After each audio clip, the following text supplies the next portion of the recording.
January 17, 1943. The sky is a cloudless blue, the wind biting as it rushes over the icy landscape of Nazi-occupied Europe. Above, a formation of B-17 Flying Fortress bombers cruises at 20,000 feet, their engines humming in unison. The heavy, imposing planes are on their way to strike a key target deep within enemy territory. Inside, the crews are focused, hands poised over their controls. But not every hand is needed. The autopilot is engaged, a silent but powerful force guiding the massive bombers with eerie precision. Far below, a group of German Luftwaffe fighters picks up speed, racing toward the American formation, their pilots unaware of the true surprise awaiting them. These bombers, once vulnerable to attack, are about to demonstrate a technological marvel that will leave their enemies in disbelief. The German pilots, accustomed to engaging human-controlled aircraft, will find themselves facing something they cannot quite comprehend: machines that fly themselves. The 1940s were a time of rapid technological development, and nowhere was this more evident than in the skies over Europe. World War II demanded innovation at every turn, especially in the realm of aviation.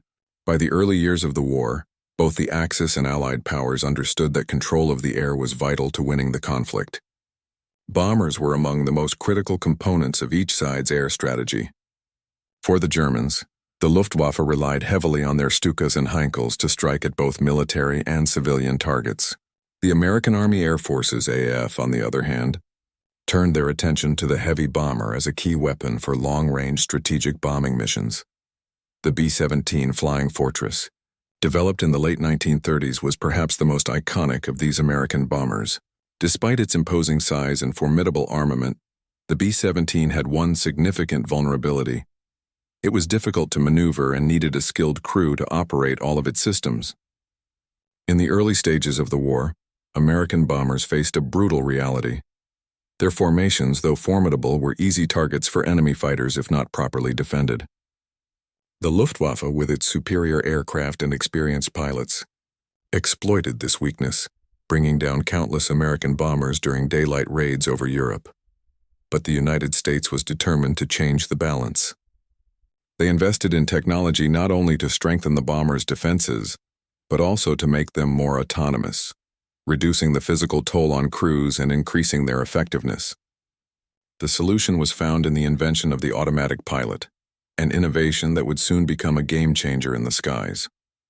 The automatic pilot system, first developed for civilian aviation in the 1920s, was adapted for military use during the early years of World War II. In the U.S., engineers at the Army Air Force's Wright Field began working on a system that could help relieve crews from the constant demands of manually controlling their aircraft during long and often perilous bombing runs. The system would allow the aircraft to maintain steady flight and hold a course, giving the bombardiers and gunners more focus on their targets and defenses.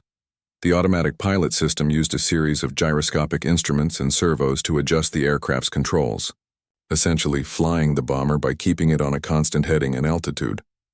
In practice, this meant that the pilot could engage the autopilot and focus on other aspects of the mission, such as navigation, coordination with other aircraft, and managing the bomb run itself.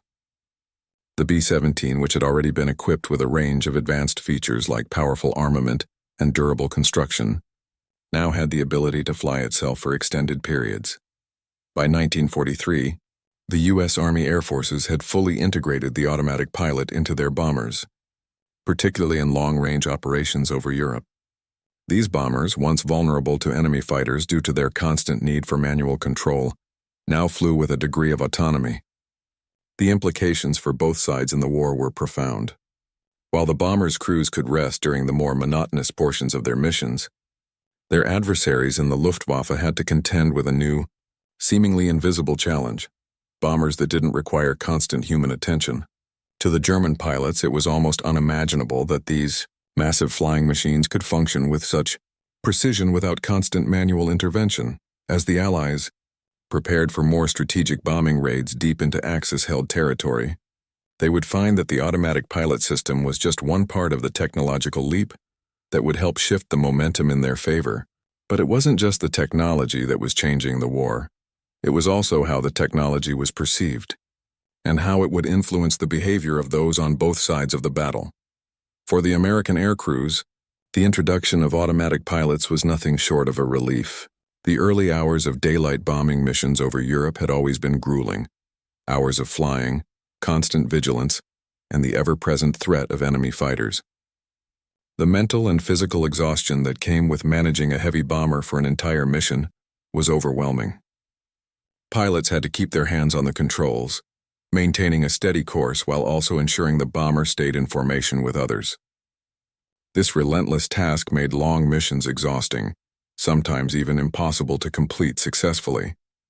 With the introduction of the automatic pilot, American crews gained a new level of operational flexibility. The pilot could engage the autopilot, allowing him to focus on navigating through hostile airspace, coordinating with other bombers, and preparing for the bomb run. For the bombardiers, this meant they could focus entirely on their task, increasing the accuracy of their strikes. The crew's physical fatigue was somewhat alleviated, even as the mission's risks remained high. The psychological impact was profound. It was the feeling that they were no longer entirely at the mercy of enemy fighters, but instead had a new tool that made the bombers more resilient. However, for the German pilots, the experience of facing these bombers equipped with autopilots created a sense of disbelief. Having grown accustomed to the vulnerability of enemy bombers, always needing a human operator to steer them, the idea that these American aircraft could stay on course and remain deadly without the constant presence of a pilot in control was almost unthinkable.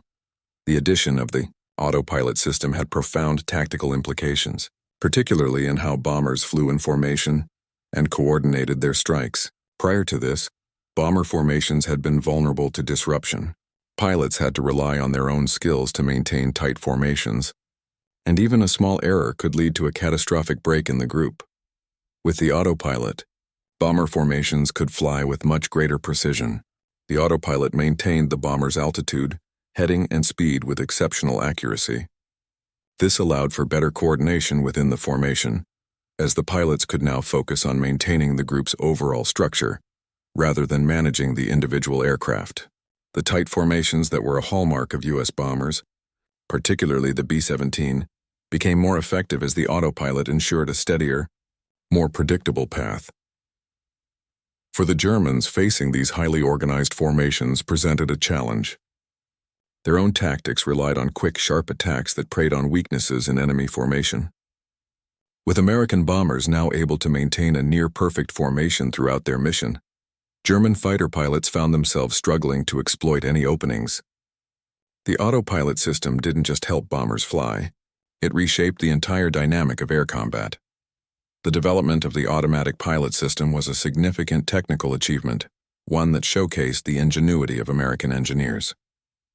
Unlike modern autopilot systems that rely on computer-based flight controls, the World War II-era automatic pilot was based on gyroscopic technology. These gyroscopes provided a stable reference point for the plane, allowing the system to maintain a steady course and altitude without any manual input. The autopilot's primary function was to alleviate the burden on the pilot during long flights, but its design was far from simple.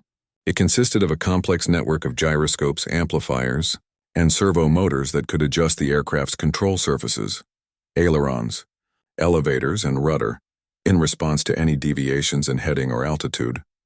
The system was installed directly into the bomber's flight controls, allowing the aircraft to fly as if it were under constant manual control, but with far less fatigue on the crew. The technology's reliability was also critical. In the heat of combat, with enemy fighters closing in and flak bursting around them, the automatic pilot ensured that the bomber remained steady enough to complete its bombing run. This precision was not just a luxury, it became a matter of survival. The success of American daylight bombing raids, particularly the raids over Germany and occupied Europe, owes much to this technological breakthrough. The autopilot allowed crews to execute coordinated, high-altitude bombing runs that were previously impossible, without great risk to the aircraft and its crew. The decision to integrate the automatic pilot system into U.S. bombers was as much a reflection of military leadership as it was technological advancement. By the early 1940s, U.S. air commanders were aware of the strategic importance of air superiority. The success of large-scale bombing raids depended not only on having the best aircraft and the most skilled pilots, but also on technological innovations that could reduce vulnerabilities and enhance effectiveness. American leaders understood that the key to defeating Germany and Japan was to gain the ability to strike their enemies effectively and with minimal losses. The development and deployment of the autopilot was part of a broader strategic vision, one that emphasized technological superiority. The U.S. Air Force worked closely with engineers and scientists to ensure that the latest innovations were integrated into their combat strategies. And the automatic pilot was one of the cornerstones of this approach. The decision to equip the B-17 and other bombers with automatic pilots was not just a technical adjustment. It was a calculated move to ensure that American bombers could remain effective in the face of mounting challenges. The leaders who authorized the deployment of these systems recognized the potential for technological advancements to give their forces an edge, and they understood that maintaining air superiority would be key to the eventual Allied victory. The first major test for the American bombers equipped with automatic pilots came during the daylight raids over Germany in 1943. These missions, aimed at crippling German industry and infrastructure, were among the most daring and dangerous of the war. The bomber formations were enormous, groups of 100 or more B-17s flying in tight synchronized patterns. With enemy fighters lurking just beneath, the pressure on the crews was immense. Yet this time, they had a new advantage that would drastically alter the balance of power in the skies: the automatic pilot. The German Luftwaffe, under the command of Reichsmarschall Hermann Göring, had always prided itself on its ability to counter Allied bombers. The Luftwaffe's air superiority during the early years of the war was in part due to the vulnerability of Allied bombers. As long as the enemy crews were forced to manually control their aircraft, they could be easily targeted. But now, as German pilots locked eyes on the B-17s, they were baffled by a new sight: bombers flying in such precise formations that they appeared to be almost robotic in their movements. In particular, German fighter pilots found it impossible to disrupt the American bombers' formations as they had in the past. The B-17s, though massive and vulnerable, now moved with a new level of coordination. The automatic pilot system allowed them to fly steadily, even in the face of enemy attacks. A German fighter, no longer able to exploit the weaknesses of individual bombers, found itself at a disadvantage. In many cases, the German pilots could only watch as the bombers maintained their course and bombed their targets with unnerving precision. The turning point came during the infamous Schweinfurt-Regensburg mission in August 1943, one of the most significant and costly raids for the Allies. The mission was a direct test of the newly integrated technology. The American bombers, including B-17s outfitted with automatic pilots, took off from bases in England, making their way across the English Channel and into the heart of Germany. German fighters intercepted the formation, attempting to break the formation apart with waves of attacks. Yet, despite the best efforts of the Luftwaffe, the bombers pressed on, maintaining their formation and hitting their targets with devastating accuracy. While the raid itself was costly, the role of the automatic pilot in maintaining the precision of the bombing run could not be ignored. It marked a pivotal moment in air warfare, the moment when American bombers stopped being sitting ducks for German fighters. The impact of the automatic pilot in the Schweinfurt-Regensburg mission was felt across both the American and German commands. For the Allies, it was a victory in spirit, even if the mission itself came with heavy losses. The success of the bombing run showed that the technology was not just a luxury, it was a game changer. The bombers' ability to fly with precision despite constant attacks by enemy fighters proved the strategic value of the automatic pilot. It was no longer just about the bomber's firepower or defensive armament. Now, the very act of flying in formation was an obstacle that the German Luftwaffe could no longer easily overcome. For the Luftwaffe, the consequences were immediate and profound. German pilots, once able to disrupt bomber formations with ease, found themselves unable to break the American air superiority. The precision of the bombers' movements, coupled with their defensive firepower, made attacking them much more dangerous and difficult. German commanders who had relied on fast and furious hit-and-run tactics had to reconsider their approach. The Allies had not only demonstrated their technological superiority, but had also shifted the strategic calculus of air combat. The Luftwaffe had been forced to confront the reality that American bombers with their autopilots were not as vulnerable as they once appeared. The psychological effect on both sides was equally significant. For the U.S. Army Air Forces, the success of the automatic pilot was a source of pride and confidence. Pilots felt they now had a tool that allowed them to execute their missions with greater certainty and less personal risk. The concept of sitting ducks was no longer a fitting description for the American bomber fleets. Meanwhile, German pilots faced a new kind of fear, facing bombers that were more resilient, more difficult to attack, and increasingly capable of completing their missions. The immediate aftermath of the Schweinfurt-Regensburg raid was mixed, with heavy losses on both sides, but the strategic implications were clear.